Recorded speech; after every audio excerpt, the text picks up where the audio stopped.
आज खूप मोठी सभा म्हणजे रेकॉर्ड ब्रेक अशी सभा माननीय मोदीजींची मुंबईला त्या ठिकाणी होते. मला असं वाटतं की ज्या मी ऐकतोय बघतोय, आता मी तर नाशिकमध्ये आहे 3 दिवसापासून, पण राज ठाकरे साहेबसुद्धा त्या सभेला त्या ठिकाणी हजर राहणार आहेत आणि मला वाटतं ही एक रेकॉर्ड ब्रेक करणारी सभा असेल. एक भव्य दिव्य अशी मोठी सभा त्या ठिकाणी होईल आणि निश्चित मोदीजींचं भाषण, मोदींची सभा म्हटल्यावर निश्चित त्याचा फायदा महायुतीला मोठ्या प्रमाणात आणि मुंबईतल्या जागा निवडून आणण्यासाठी मोठ्या प्रमाणात होईल. मोदींच्या सभेमध्ये गोंधळ घालणारा तरुण आज शरद पवार यांना भेटायला आलेला होता आणि त्याचं शरद पवारांनी कौतुक केलं. नाही म्हणजे ही काही आपली संस्कृती आणि कल्चर नाही. शरद पवार साहेब उद्या भाषणात उभं राहिले आणि कोणी काही गोंधळ घातला तर त्याचं आम्ही समर्थन करायचं का? आणि मला अभिमान आहे. हा कुठला प्रकार आहे? तुमच्या रोज सभा चालू आहेत, मग तिथे आम्ही काही भिरकवायचं का त्याच्यामध्ये? मला वाटतं हे पवारसाहेबांकडून अपेक्षित नाही आहे. पवारसाहेब एक पोक्त राजकारणी आहेत, जुने जाणते राजकारणी आहेत आणि त्यांच्याकडून तशी अपेक्षाच नाही की पुन्हा कोणाला तरी प्रोत्साहन द्यायचं की यांच्या सभा आल्या की गोंधळ घाला मी तुम्हाला शाबासकी देईल. मला वाटतं हे काही योग्य नाही आहे आणि ही काही संस्कृती नाही आहे महाराष्ट्राची. एकीकडे मोदीजींची सभा होती, दुसरीकडे इंडिया आघाडीची देखील सभा होती आहे. मल्लिकार्जुन खरगे असतील, अरविंद केजरीवाल असतील, शरद पवार असतील, असे सगळेच दिग्गज नेते जे आहेत ते त्या सभेला उपस्थित असणार आहेत. चांगलं आहे ना, मग काय वाईट आहे? त्यांनी सभा घेतल्या पाहिजे, त्यांनी त्याचं प्रबोधन त्यांचं म्हणणं काय लोकांना सांगितलं पाहिजे ना. त्याच्याबद्दल आमचं कुणाचंही काही म्हणणं नाही. पण त्या सभेत जाऊन आमच्या लोकांनी गोंधळ घालायचा आणि आम्ही त्यांना शाबासकी द्यायची किंवा आमच्या सभेत येऊन त्यांनी काहीतरी एखाद्या माणसाने उभायचं आणि काहीतरी घोषणा द्यायची आणि त्याचं समर्थन आपण नेत्यांनी करायचं, मला वाटतं हे योग्य होणार नाही. त्यांच्या सभा आहेत, त्यांनी बोलावं, त्यांना आमच्या शुभेच्छा आहेत. निश्चित 4 तारखेला जेव्हा निकाल येईल त्यावेळेला जनता जनार्दन काय कौल देते हे आपल्या. देखिए उनका काम है अफवाह से गर्मी बढ़ाना और हमारा काम है माहौल को ठंडा रखना. हमारा नेता कैसा हो जो माहौल को रखे ठंडा वैसा हो. अब की बार वी गॉट एयर कूलर का चमत्कार. लक्षात येईल. महायुतीची सभा होऊ द्यायची नव्हती म्हणून मोदीजींची सभा मुंबईत घेतली असा आरोप राऊतांनी केलेला आहे. मैदानाच्या आघाडीची असेल, महायुतीची नाही. मला असं वाटतं आता मोदीजी त्या ठिकाणी येणार आहेत, देशाचे पंतप्रधान आहेत, त्यांची मोठी सभा त्या ठिकाणी होती आणि म्हणून त्या जागेवर त्यांची सभा घेतली असं म्हणणं अतिशय चुकीचं आहे. मला वाटतं राऊतसाहेब भरपूर मैदानं मुंबईमध्ये आहेत, ते ग्राउंड आम्ही आधी बुक केलं म्हणून त्यांची सभा त्या ठिकाणी होईल. आता तुम्हाला कुठे घ्यायची सभा ती त्या ठिकाणी घ्या आणि लोकांना सांगा तुमचं काय म्हणणं आहे, तुमचे पंतप्रधान कोण आहेत, तुमच्या देशापुढे तुम्हाला काय मांडायचं आहे ते त्यांनी मांडावं.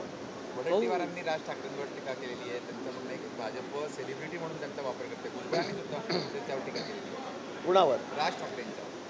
नाही, मला वाटतं बघा, राज ठाकरे साहेब सुरुवातीपासून त्यांचा पक्ष जरी वेगळा असला तरी त्यांचे आमचे मतं एक आहेत. आमची आयडिओलॉजी त्यांची आमची एकच आहे. त्यांनाही वाटतं की आपल्या मतांमध्ये विभाजन व्हायला नको, फक्त हिंदुत्ववादी मतं वेगळे व्हायला नको, मराठी मतांचं विभाजन व्हायला नको आणि म्हणून त्यांनी संपूर्ण माघार घेऊन आम्हाला त्या ठिकाणी पाठिंबा दिलेला आहे. मला वाटतं वडट्टीवाराच्या पोटात दुखण्याचं कारण नाही. तुम्ही इतक्या पक्षांना घेऊन एकत्र होत आहेत, तुम्ही लढतायत, आम्ही काही म्हटलं का? पण राजसाहेब जर आमच्याकडे आले तर तुम्हाला एवढी पोटदुखी का होते? देवेंद्र फडणवीसांनी काही काळ उत्तराला मुलाखत दिली, त्यामध्ये त्यांनी असं म्हटलं की सिंचन घोटाळ्यासंदर्भात त्यांनी जे काही आरोप केले होते ते चुकीचे नव्हते आणि तेव्हा त्या विभागाचे प्रमुख म्हणून अजित पवार असतील किंवा तटकरे असेल त्यांना आम्हाला त्यांच्यावर आरोप करावे लागले. तर एकंदरीत कशा प्रकारे बघतो त्याकडे? मला काही त्या संदर्भात काय म्हटलं देवेंद्रजी माहीत नाही, पण देवेंद्रजी म्हणले असतील तर त्याला मी काय नाही म्हणणार आहे किंवा काय बोलणार आहे. जळगावच्या रामदेव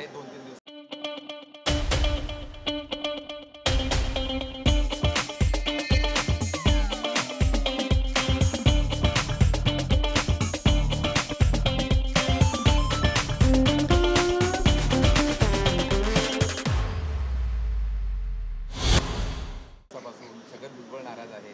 काल शरद पवार ज्या हॉटेलमध्ये थांबले त्या ठिकाणी सुनील तटकरे जाऊन भेट घेऊन आले एकाची. काय वाटते? काही नाही, अजितदादा आजारी याची वस्तुस्थिती आहे. मी परवा खूप प्रयत्न केला पण दादाची तब्येत खरंच खराब आहे.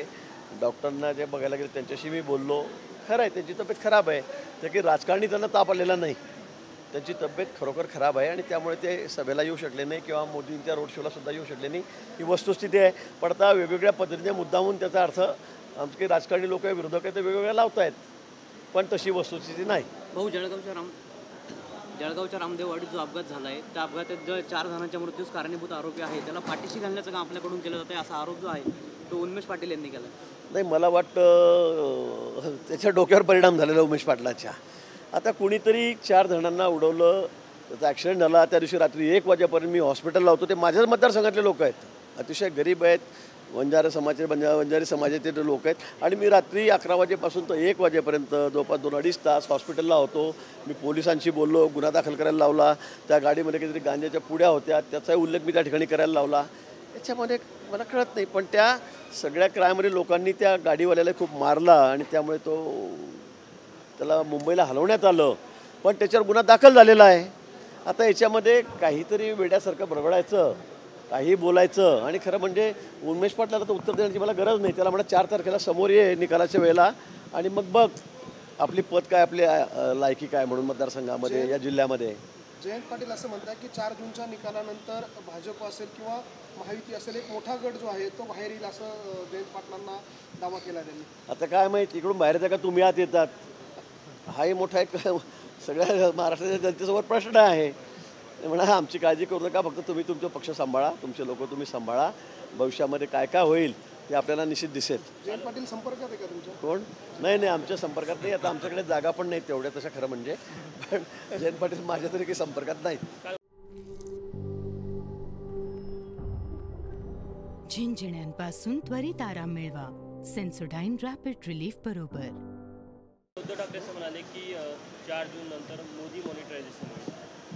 आता काय बोलणार त्याला? ज्याचे 2-3 खासदार निवडून येणार तिथे आता पंतप्रधानांची स्वप्न बघतायत. आता राऊत म्हणतायत उद्धव ठाकरे सुद्धा पंतप्रधान होऊ शकतात. आता काय म्हणजे अच्छा मुंगेरी लाल के हसीन सपने असा हा कार्यक्रम चाललेला आहे. आणि म्हणून कुठे मोदीजी, कुठे उद्धवजी? आणि तुम्ही एवढे मोठमोठे गप्पा करतायत. कोरोनात मला पहिला नंबर मिळाला. मला सांगा, स्वतःच त्यांनी म्हटलं आहे की मला बाहेर पडण्याची गरज नाही. एखाद्या हॉस्पिटलला उद्धवजी गेले का? एखाद्या शहरामध्ये ते गेलेत का? घराच्या पायऱ्या तरी त्यांनी 2 वर्ष ओलांडल्या का? गाडीमध्ये आपल्या ड्रायव्हरला सुद्धा त्यांनी बसू दिलं का? याचं उत्तर द्यावं. आणि 2 वर्ष ज्या माणसांनी मंत्रालयाच्या पायऱ्या चढल्या नाही आणि आपण आपल्या हाताने पाठ ठोकून घ्यायचे की मी कोरोनामध्ये किती चांगलं काम केलं. स्वतः बसून म्हणे लॅपटॉपवर सगळं दिसतंय, मला कॉम्प्युटर दिसतंय राज्यामध्ये काय चाललं आहे. हे स्टेटमेंट उद्धवजींचे आहेत.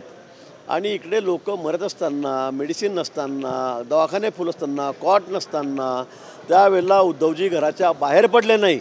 आणि आज मोठ्या फुशारकीने भाषणात सांगतात की मी किती चांगलं काम केलं, आम्ही किती चांगलं काम केलं. मला वाटतं या माणसाबद्दल काय बोलावं मला हे समजत नाही खरं. पंतप्रधान नरेंद्र मोदींची सभा नाशिकमध्ये असताना त्यांनी महाराजांची भेट झाली.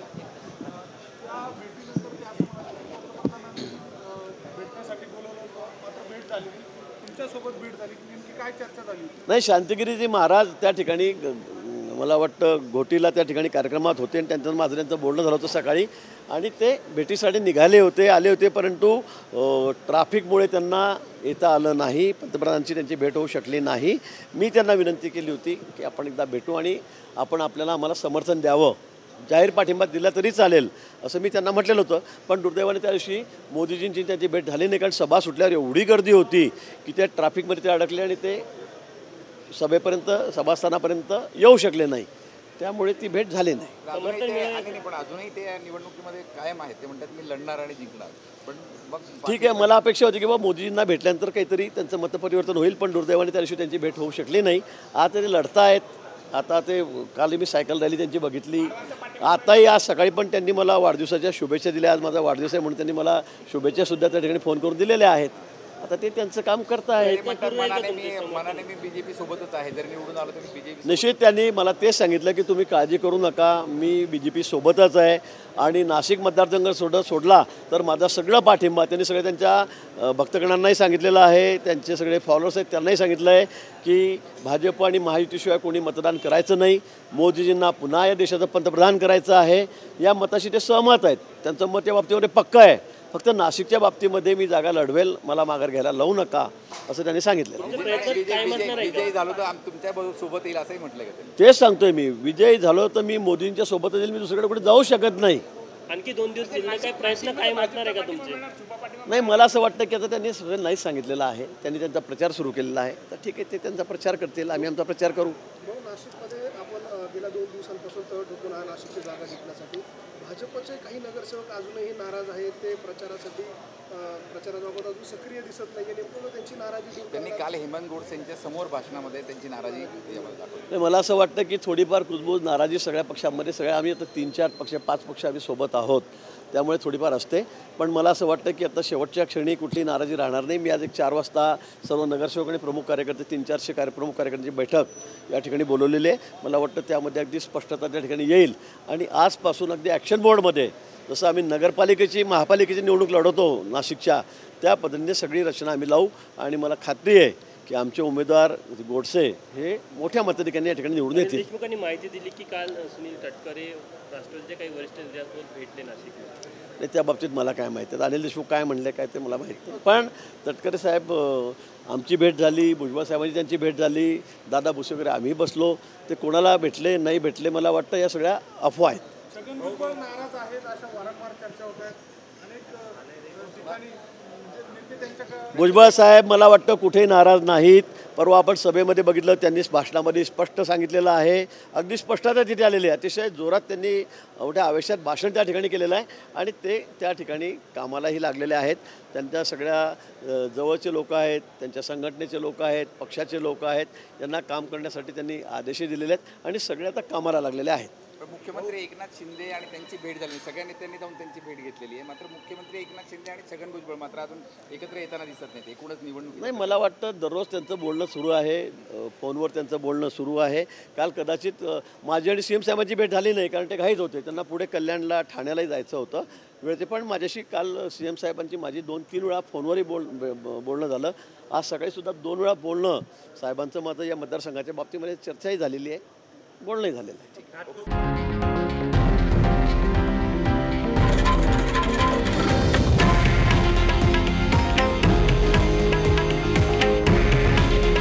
हे आहे देशातील नंबर 1 न्यूज नेटवर्क आणि आपण पाहत आहात TV9 मराठी.